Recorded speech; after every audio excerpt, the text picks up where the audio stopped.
In one of our earlier episodes in this series, we discussed what you need to do to correctly put your PWC into long-term storage.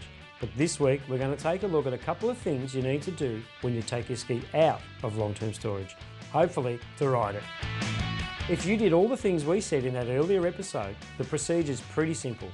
All you need to do is disconnect the battery tender, start the PWC, and you're good to go. Please note that there will be some smoke out of the PWC when you first start it, but don't worry, it's perfectly normal, as it's just all used to fog your engine burning off.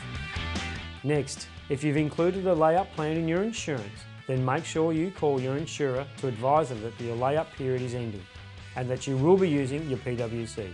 This usually needs to be done 24 hours before your ride at least, then you're good to go.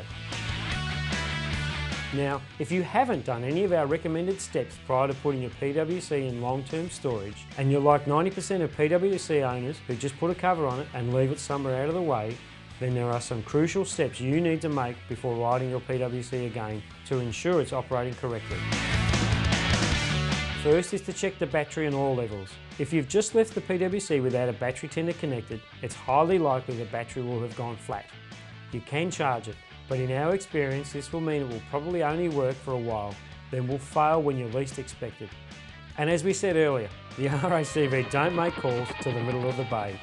If it is flat, then the battery will unfortunately need to be replaced. Next, check for corrosion on the engine, cables and all electrics. Corrosion will be in the form of visible rust, or just in the fact that when you check things like the steering and controls, that something is not operating smoothly. Check all the seals on the opening hatches of the craft to ensure the PWC is still watertight where it needs to be. Now start the engine and make sure it's running smoothly and not making any strange noises. Perform an engine flush as you're doing this to ensure water is coming out of the exhaust and inspection outlets where it should be. If you find something out of place, we recommend you take the PWC into an authorised repair facility like Peter Stevens.